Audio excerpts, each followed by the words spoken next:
Selamat pagi, Bapak Ibu Guru hebat. Saya, Ignatius Gemilau Ragil Prasetyo dari SMA Kolese Loyola Semarang, peserta PBG dalam jabatan batch 3 tahun 2025 di Sekolah Tinggi Ilmu Pastoral Kata Ketik Fransiskus Asisi Semarang dengan NIM 25309-750. Pada hari ini akan mengikuti ujian kinerja dengan tema hierarki gereja Katolik dengan metode PBL. Selamat menyaksikan, Tuhan memberkati. Selamat pagi teman-teman kelas 11G. Pagi. Bagaimana kabar hari ini? Baik. Sehat semuanya? Sehat. Ada yang tidak masuk? Ada. Siapa? Noah. Dua. Seva absen 36. Sakit? Izin? Sakit. Tapi kalian sehat? Sehat. Baik, tepuk sekali jika kalian bersemangat. Tepuk sekali. Tepuk sekali. Tepuk setengah. Bagus, tepuk tangan. Nah, sebelum kita mulai kegiatan kita hari ini, mari kita awali dulu dengan doa. Siapa yang hari ini bersedia memimpin doa, teman-teman? Rere, silahkan maju. Pak Or dan teman-teman sekalian, sebelum kita memulai pelajaran pada hari ini, alangkah baiknya kita berdoa dulu. Dalam nama Bapa dan Putra dan Roh Kudus. Amin. Allah Bapa yang Maha Baik, terima kasih atas segala berkat dan penyertaan kepada kami, sehingga di pagi hari ini kami dapat berkumpul bersama untuk melaksanakan pelajaran agama Katolik. Curahkanlah Roh Kudus-Mu ya Bapa, supaya pada hari ini pelajaran dapat berlangsung dengan baik dan lancar, dan segala materi yang disampaikan hari ini dapat kami ingat selalu dan bisa berguna bagi hidup kami ke depannya. Segalanya kami serahkan ke dalam tangan-Mu ya Bapa, dengan perantaraan Tuhan Yesus, Juru Selamat kami. Amin. Santo Ignatius, Doakanlah kami. Putra dan Roh Kudus. Amin. Terima kasih Rere. Tepuk tangan untuk Rere. Sebelum kita mulai ke materi berikutnya, saya absen dulu kehadiran teman-teman. Absen 1 Adriel hadir. Absen 2 Amel hadir. Absen 3 Fiona hadir. 36 Seva sakit ya hari ini ya. Ya, teman-teman, sebelum kita mengawali kegiatan, baik kalau kita menyanyikan lagu nasional dulu pada pagi hari ini supaya nasionalisme kita dan iman kita tetap terjaga. Akan dipimpin oleh Ruth. Ruth, silahkan masuk ke depan. Jiwa raga kami padamu negeri, kami berjanji padamu negeri, kami berbakti.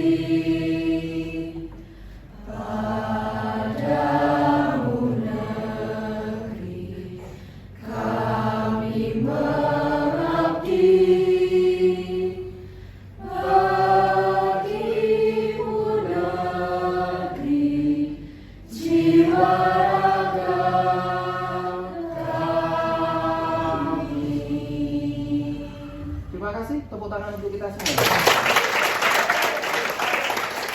Terima kasih. Baik, teman-teman, setelah kita menyanyikan lagu kebangsaan, sekarang kita akan masuk ke materi kita. Materi kita minggu lalu, kalau teman-teman masih ingat apa ya? Sifat gereja. Kurang keras? Sifat gereja. Sifat gereja. Apa yang menarik dari materi sifat gereja yang kita pelajari minggu lalu? Siapa bisa tunjuk jari? Michelle. Sifat gereja yang satu Pak, itu berarti kesatuan kesamaan tapi nggak harus seragam gitu. Oke, bisa menjawab yang menarik dari kesatuan gereja yang satu itu sebuah kesatuan, bukan keseragaman. Oke, tepuk sekali untuk Michelle. Tepuk sekali, tepuk setengah. Bagus. Ya, ada yang bisa mengungkapkan apa lagi yang menarik dari pembelajaran kita minggu lalu? George, silakan. Sifat gereja yang apostolik. Sifat gereja yang apostolik. Apa yang menarik dari sifat gereja yang apostolik, George? Successio apostolik. Successio apostolik. Baik, tepuk sekali untuk George. Baik, teman-teman. Michelle dan George sudah mewakili kita bahwa yang menarik dari materi kita minggu lalu sifat gereja yang satu, bukan keseragaman tetapi satu kesatuan. Sementara George mengatakan sifat apostolik yaitu successio apostolica. Apa itu successio apostolica? Minggu lalu sudah kita bahas. Nah, apa kaitannya materi kita dengan hierarki gereja Katolik? Hubungannya adalah dalam hierarki itu ada yang namanya pewarisan kekuasaan. Kekuasaan dari siapa ke siapa? Dari Yesus ke Santo Petrus kemudian ke Osko berikutnya. Teman-teman, hari ini kita akan membahas mengenai hierarki dalam gereja Katolik. Tujuan kita mempelajari materi hierarki dalam gereja Katolik adalah yang pertama, kita akan memahami peran hierarki gereja Katolik. Jelas ya, jadi tujuannya Anda nanti harus memahami konsep hierarki dalam gereja Katolik. Tujuan kedua adalah teman-teman mengetahui konsep teologinya itu seperti apa. Jelas ya, jadi Anda nanti harus memahami hierarki gereja Katolik itu secara teologis. Dasar kitab sucinya di mana? Lalu dasar dokumen gerejanya ada di mana? Lalu yang ketiga, mensyukuri keberadaan hierarki dalam kehidupan kita. Sampai sini ada pertanyaan? Tidak ada? Baik, kalau tidak ada pertanyaan karena Anda lemas hari ini, ya, kita berdiri, kita nyanyi dulu. Ya, mari kita nyanyikan dengan semangat. Dia panggil nama saya, dia panggil namamu, dia panggil nama saya, dia panggil namamu.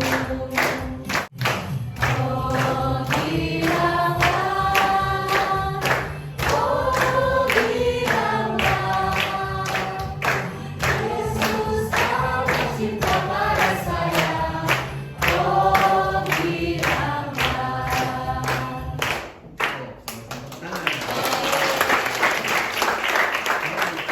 Teman-teman, kita sudah menyanyikan lagu itu ya. Setelah kita dipanggil Yesus, kita mendengarkan dan kita menanggapi. Sekarang Yesus mengajak kita untuk belajar mengenai hierarki gereja Katolik. Teman-teman boleh duduk. Setelah minggu lalu kita belajar tentang sifat gereja, hari ini kita akan belajar tentang hierarki gereja Katolik. Pertanyaan untuk kita semua adalah, apa fungsi hierarki dalam kehidupan gereja maupun kehidupan kita sebagai umat? Sebelum kita mendalami materi, mari kita lihat tayangan kunjungan Paus Fransiskus ke Indonesia. Dari sana kita melihat bagaimana figur pemimpin gereja Katolik itu memberikan teladan bagi seluruh masyarakat internasional. Paus Fransiskus dan Paus sendiri memang memiliki kedua identitas sebagai otoritas tertinggi, sebagai Paus dari umat Katolik sedunia, dan bukan cuma umat Katolik Vatikan, gitu ya, dan juga kepala negara dari Tahta Suci Vatikan. Nah, disinilah kita, pejabat kita, mungkin bisa meniru kesederhanaan dia, karena sebagai pemimpin publik, ya, beliau betul-betul mempraktekkan dalam kehidupan sehari-hari kesederhanaan yang luar biasa. Setelah kita menyaksikan reportase kunjungan Paus di Indonesia dan melihat keteladanan Paus sebagai bagian hierarki gereja Katolik, mari kita bahas apa itu hierarki. Teman-teman, hierarki itu dari bahasa Yunani. Dari asal katanya hieros. Artinya pemerintahan yang kudus. Sekarang Pak Lo tanya, hierarki kalau dalam gereja Katolik itu seperti apa ya? Siapa bisa tunjuk jari? Ya, Kaila, yang keras ya. Hierarki itu kalau dalam gereja Katolik seperti urutan suksesinya. Jadi urutan jabatan dalam pengembangan gereja. Jadi setiap tugasnya itu tuh ada wewenang masing-masing untuk ngaturnya. Hei, tepuk sekali untuk Kayla. Ya, yang dikatakan Kayla betul. Jadi hierarki itu urutan, bisa, jelas ya. Tingkatan bisa. Tetapi sebelum kita masuk ke materi kita lebih lanjut, mari kita baca kitab suci bersama-sama. Kitab suci ini merupakan salah satu kitab dasar teologis dari hierarki Gereja Katolik. Matius 16 ayat 13 sampai 20. Setelah Yesus tiba di daerah Kaisarea Filipi, ia bertanya kepada murid-muridnya, kata orang, siapakah anak manusia itu? Jawab mereka, ada yang mengatakan Yohanes Pembaptis, ada juga yang mengatakan Elia, dan ada pula yang mengatakan Yeremia atau salah seorang dari para nabi. Lalu Yesus bertanya kepada mereka, tetapi apa katamu? Siapakah aku ini? Maka jawab Simon Petrus, engkau adalah Mesias, anak Allah yang hidup. Kata Yesus kepadanya, berbahagialah engkau Simon bin Yunus, sebab bukan manusia yang menyatakan itu kepadamu, melainkan Bapa-Ku yang di surga. Dan aku pun berkata kepadamu, engkau adalah Petrus, dan di atas batu karang ini aku akan mendirikan jemaatku, dan alam maut tidak akan menguasainya. Kepadamu akan kuberikan kunci kerajaan surga. Apa yang kau ikat di dunia ini akan terikat di surga, dan apa yang kau lepaskan di dunia ini akan terlepas di surga. Baik teman-teman, setelah kita membaca kitab suci pada pagi hari ini mengenai dasar teologi dari hierarki Gereja Katolik, Pak Long membagikan LKPD. Dalam LKPD itu sudah ada catatan ringkas mengenai hierarki Gereja Katolik. Tugas teman-teman adalah memperdalam catatan dan kitab suci dari hierarki Gereja Katolik. Di sana ada pembagian tugas. Yang pertama, diskusi kelompok. Jadi setelah ini teman-teman akan melakukan diskusi kelompok. Kemudian dalam diskusi kelompok, materi silakan dipelajari bersama. Lalu yang kedua, silakan teman-teman memperdalam teks kitab suci dan dokumen gereja mengenai hierarki dalam Gereja Katolik. Kemudian yang ketiga, nanti teman-teman akan mempresentasikan hasil diskusi teman-teman. Dan yang keempat, nanti akan ada tanya jawab. Sampai sini ada pertanyaan? Sekali lagi ada pertanyaan? Kurang semangat ya. Ada pertanyaan? Baik, kalau tidak ada pertanyaan, tepuk sekali. Teman-teman boleh mulai berdiskusi. Teman-teman, LKPD bisa teman-teman unggah di link yang sudah Pak Lo kirimkan di Google Classroom. Jadi silakan teman-teman bisa mengerjakan lewat link atau lewat kertas LKPD yang Pak Lo bagikan pada ketua kelompok. Jelas ya, Anda bisa menuliskan di sini yang dibagikan oleh ketua kelompok atau di link itu silakan dikerjakan. Jika ada kesulitan, silakan tanyakan langsung kepada Pak Lam.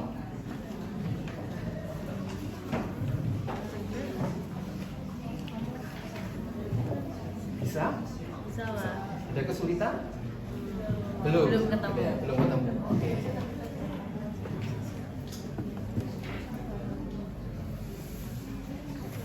Jadi yang yang Yesus masih Yesus di situ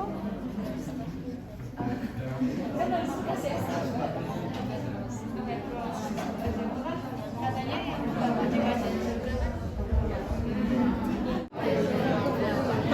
Tahu susunan hierarki sudah tahu? Apa susunan hierarki? Uskup, paus, uskup dengan paus sama atau tidak? Bedanya apa? Paus itu pemimpin paling tinggi, tapi pada dasarnya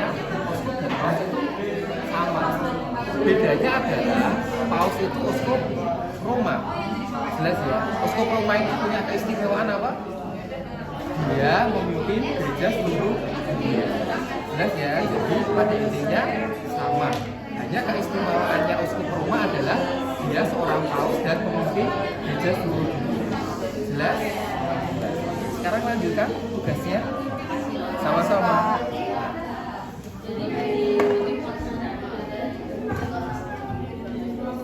Apakah menemukan kesulitan? Belum ada. Bisa ya?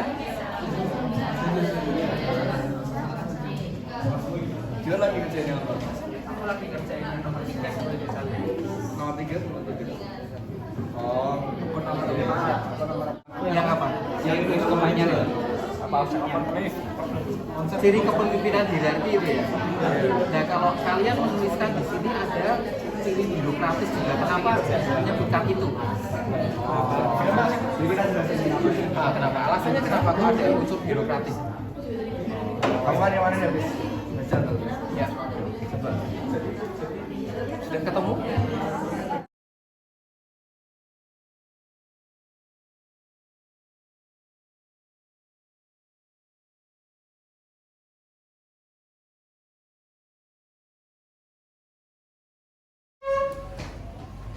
Setelah Yesus tiba di daerah Kaisarea Filipi, ia bertanya kepada murid-muridnya, Lihatlah, siapa anak manusia itu?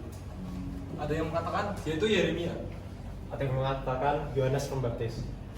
Tapi ada juga yang mengatakan bahwa dia adalah Elia. Lalu apa katamu? Siapakah aku ini?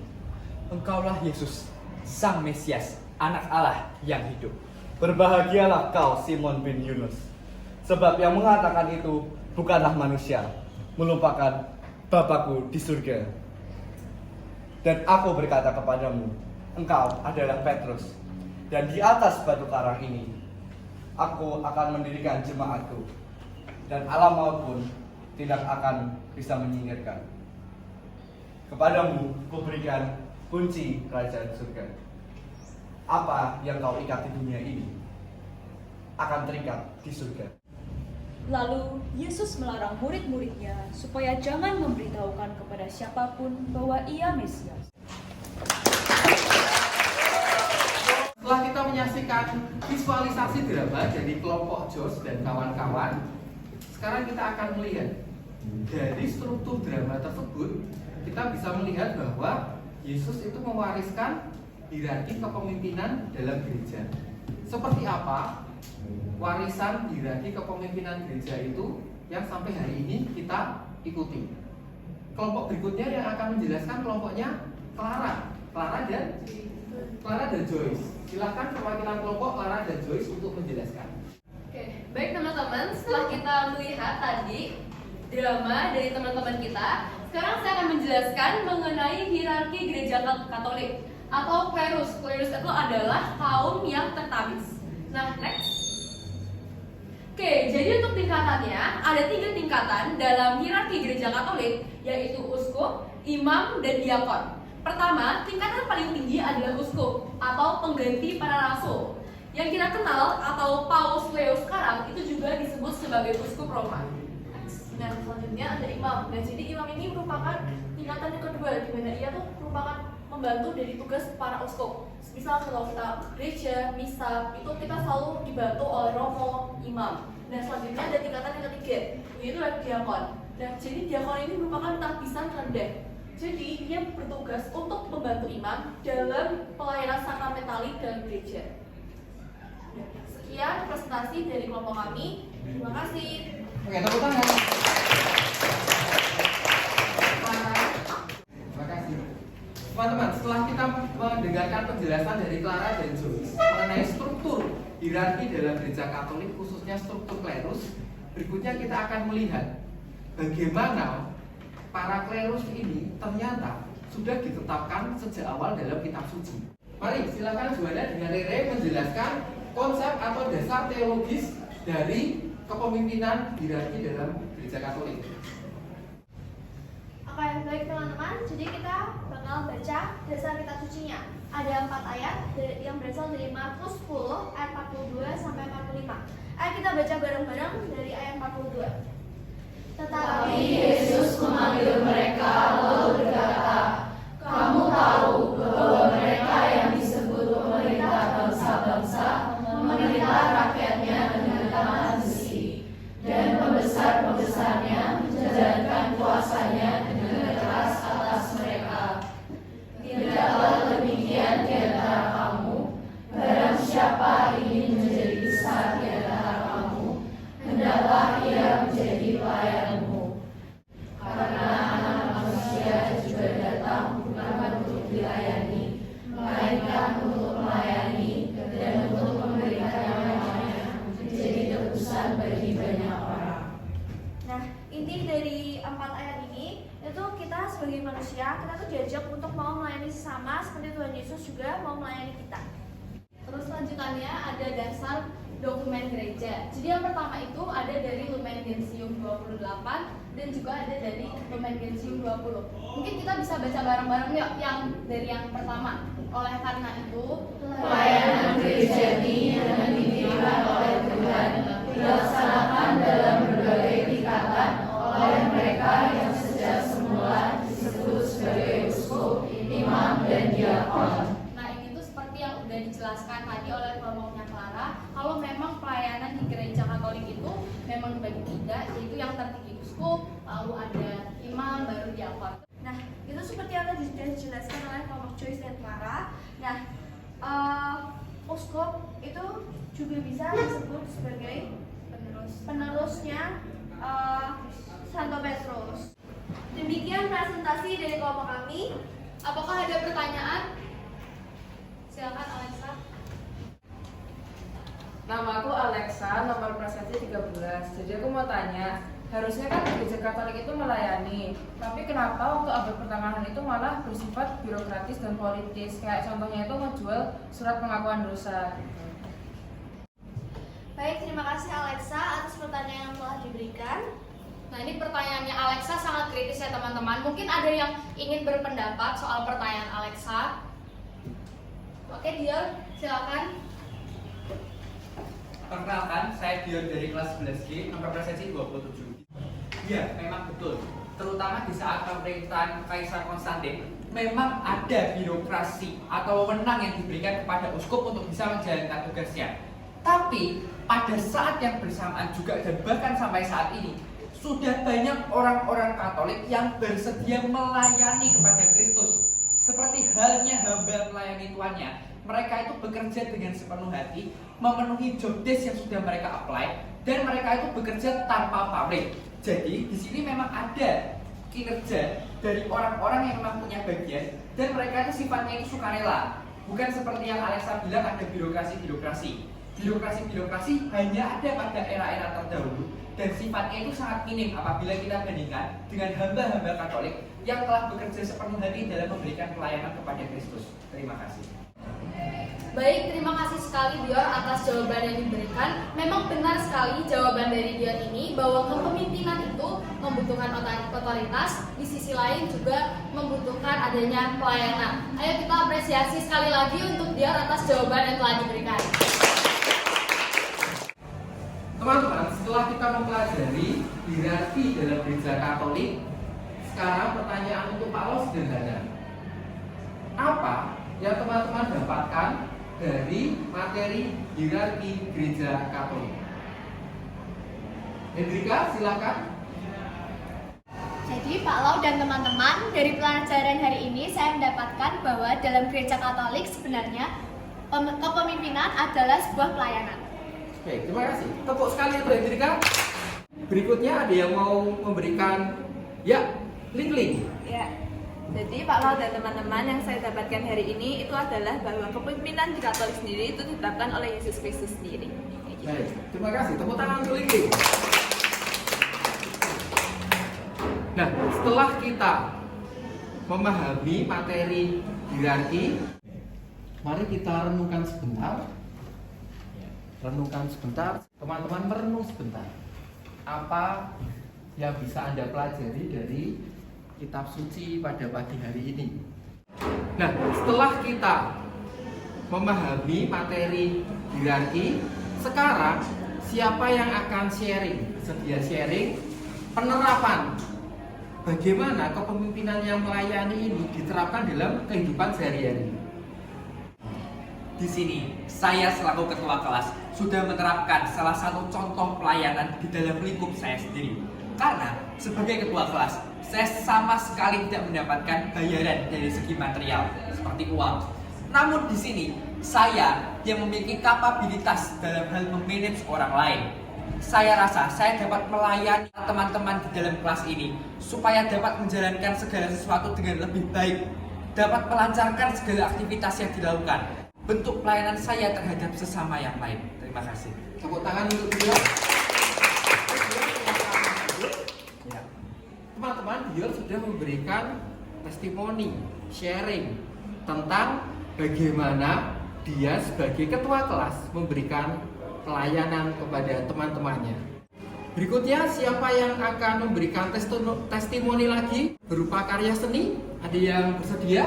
Saya bersedia. Kaila, silahkan maju. Ungkapan karya seni saya yaitu puisi dengan topik kepemimpinan yang melayani. Puisi saya bertajuk Takhta yang Membungkuk. Takhta yang Membungkuk oleh Marvelin Kaila Sujudro. Di tengah gemuruh lidah yang mengaku pemimpin, ada satu sosok menunduk di bawah beban dunia. Bukan untuk kalah, melainkan agar satu tangan kecil bisa naik ke pundak, melihat cahaya yang lebih tinggi. Ia tak duduk dalam singgasana emas, melainkan di tanah basah yang diinjak ribuan kaki. Mengukur langkah rakyat dengan telapak hatinya, bukan dengan tongkat perintah, melainkan dengan nafas yang sabar menuntun arah. Sekian dari saya. Ini puisi saya mengenai kepemimpinan yang mengalami, dan dari puisi ini saya ingin mengungkapkan bahwa pemimpin haruslah orang yang komunikatif, orang yang sabar, mau melayani, dan menanggung jawab dari semua apa yang sudah ia komitmen dari awal untuk mampu mengayomi seluruh rakyat. Terima kasih untuk Kaila dengan puisinya sungguh menarik tentang kepemimpinan, kemudian juga tentang Dior, bagaimana kesaksian hidupnya mengenai pemimpin yang melayani. Teman-teman, setelah kita mengikuti pembelajaran sepanjang hari ini, kita akan merumuskan apa yang penting dalam kegiatan pertemuan hierarki Gereja Katolik. Menurut Matius 16 ayat 19, bahwa Petrus sudah diberi kunci kerajaan surga. Artinya bahwa suksesio apostolik diberikan Yesus kepada Petrus. Kesimpulan yang kedua pada hari ini adalah pada Matius 28 ayat 20, bahwa perutusan hierarki itu diberikan Yesus dan waktunya sampai pada akhir zaman. Dan yang terakhir yang kita dapatkan, kepemimpinan dalam Gereja Katolik itu bersifat melayani. Jadi kepemimpinan yang melayani.